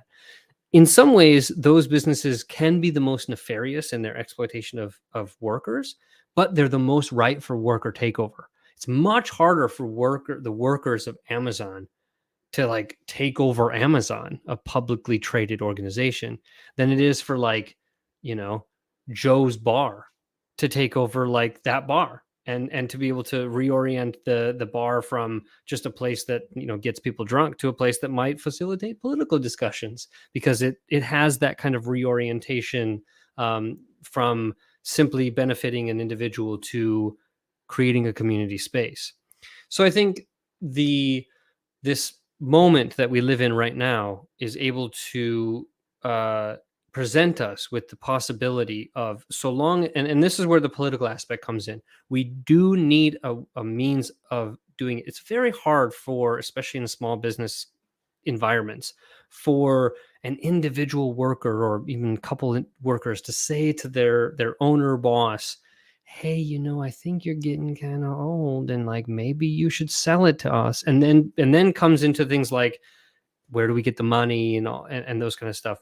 So what you need is a right to work, a right to own. What we have, a whole conversation. I mentioned it with Peter Gowan, who wrote a great paper, just fantastic paper. And it's now like, that was probably 2014, 15 when I talked to him. It's a little bit, it's not dated, but it's been around for a while. This is not a super new idea, but what it takes is a political movement. And the nice thing is, the thing that I have noticed in my own individual political advocacy is that cooperatives are an amazingly bipartisan, in the US, bipartisan, I guess you tripartisan in Canada, but like is a multi, it runs the gamut in terms of the political spectrum, because you'll find people who are like very conservative who are all about worker cooperatives, and you'll find the most radical communist who is also about worker cooperatives. And so if you can limit to the kind of political discourse to a very specific policy aim of simply allowing a right of, what they call right of first refusal. If the business is getting sold, we get 6 months to organize an employee organization, to get a funding to be able to purchase the business, and then we get to run it. And if you can combine that with guarantees and other kinds of like discounts on insurance and all these kinds of things, now you're talking about and what we did, I wrote legislation in Washington DC to do this very thing. And the other aspect of it that really is the enticing thing is that for the workers, if you can give them interest-free loans or something like that incentivizes them. For the owners, if you give them a tax holiday on that sale. So let's say the owner sells to their employee organization, then they don't have any capital gains, or they don't have to pay income tax on that sales or something like that. Now the business owner, or even their financial advisor, which many of them have, will go, dude, take the free money, sell to your employees, right? So we have to recognize the system we live in, which is one that is about profit and about bottom lines. And we have to find a way to say, okay, how can we touch someone's self-interest and a community interest? And the way to do that, especially given the silver tsunami, is the sort of right to work. And so that to me is a legitimate, narrow political goal that anyone who's interested in cooperatives can literally talk to like their own individual representative, whether that be in a city council or, up the ladder. That, in my experience, I've never found someone who is opposed to that.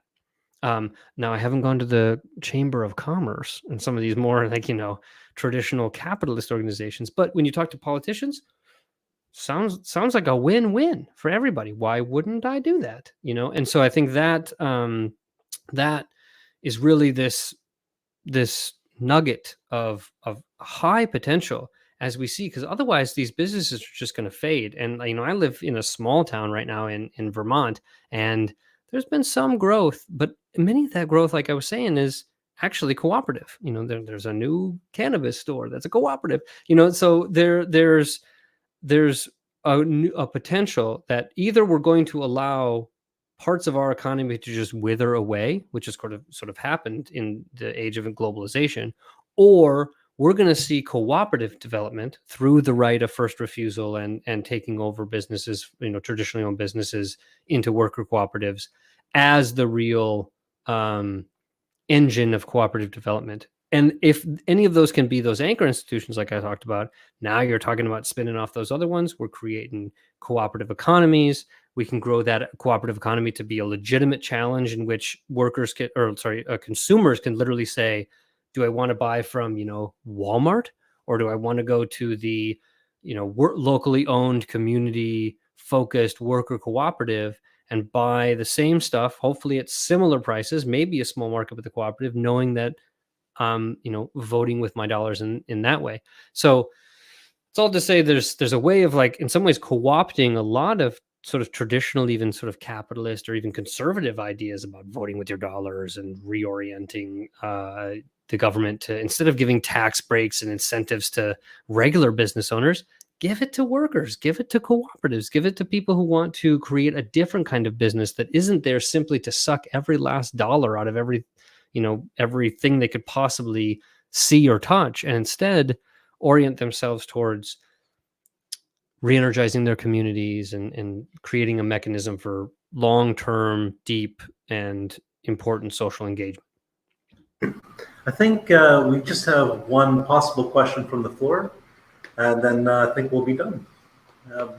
What I've seen in my experience in democracy, it is great and it's very strongly supported in the initial stage. The latter stage, when things are really rolling smoothly, the democracy demises because people more or less sleep at the control.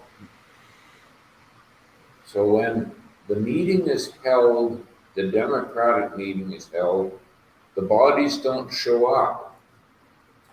That's when all hell breaks loose. There are certain individuals within that group that more or less destroy the democracy. This happens regularly within unions. Yep. Hiring hall system I consider as a very dangerous area because you have a separation between the work area and the union meeting is very differently in a geographic separation. In the last 2 minutes, can you speak to how do we avoid the pitfalls of losing our democracy? Yeah, there's a significant tension, right? In one sense, not having to be at the helm all the time means that you've set your autopilot correctly, which is good, right? You don't want to have to constantly. I'm a pilot also, so like constantly adjusting your trim, right? You got this trim tab where you're up, down, up, down. You don't want to have to do that. It's easier to just press your autopilot and let it go. However, if you fall asleep at the wheel, your autopilot will take you far from the airfield. And so, to put the airplane analogy to bed, I think I think you're right. I think so there are a few ways that you can protect against it. One very sort of simple way is to set hard and fast kind of quorum rules.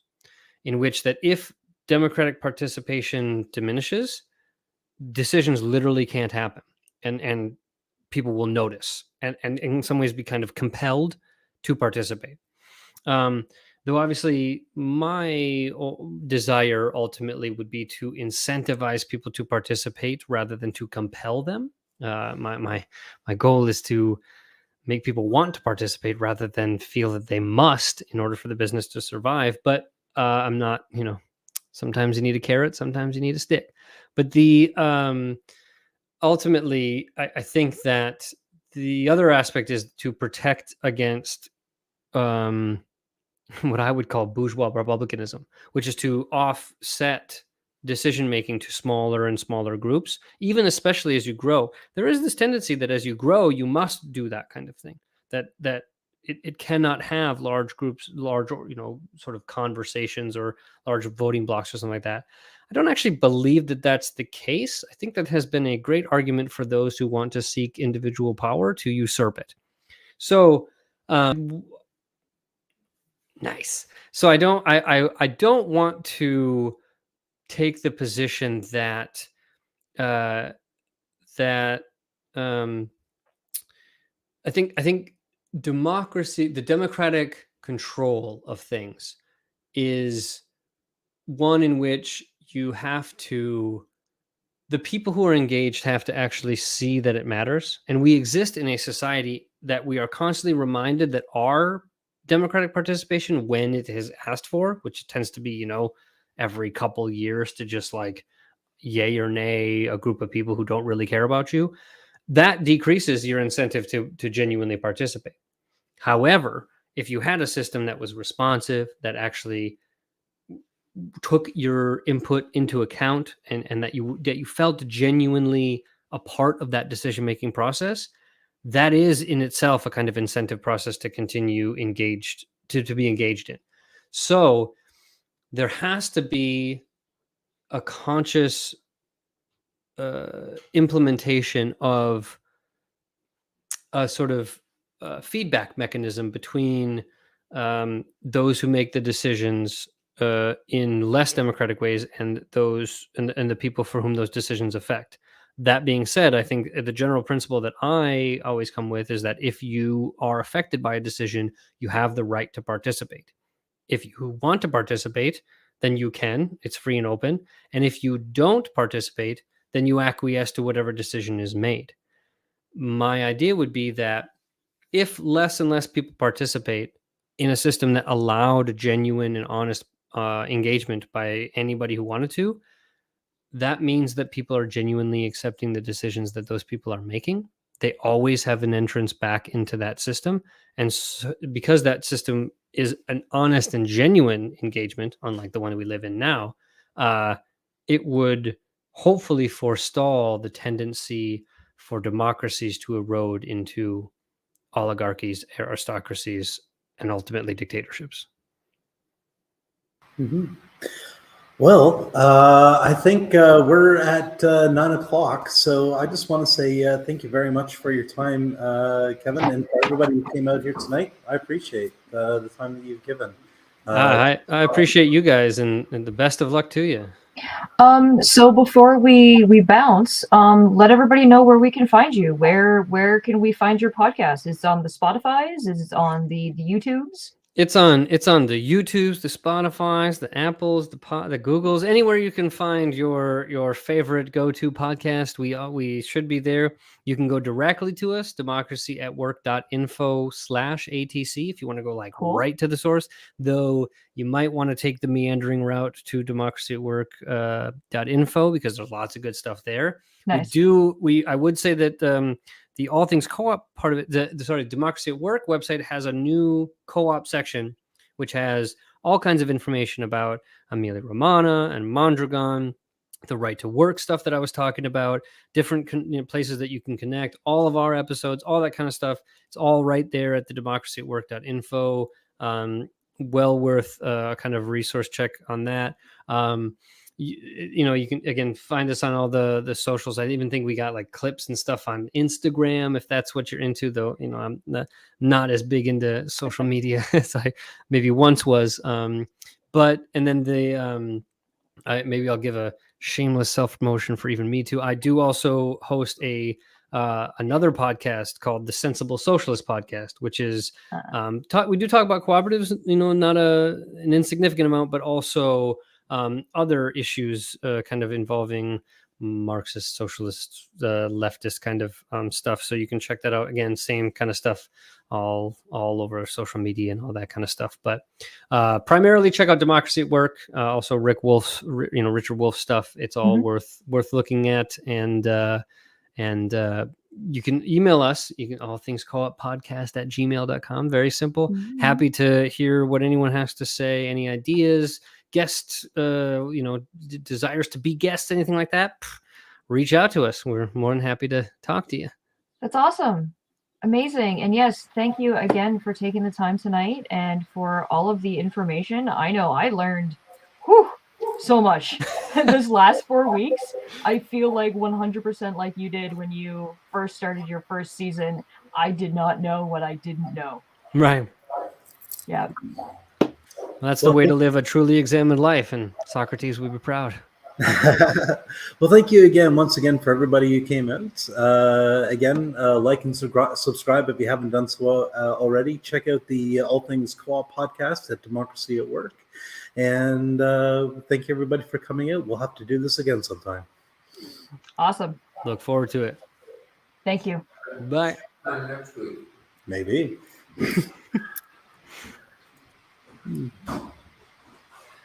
Sorry, my focus is wasn't able to give it to you today.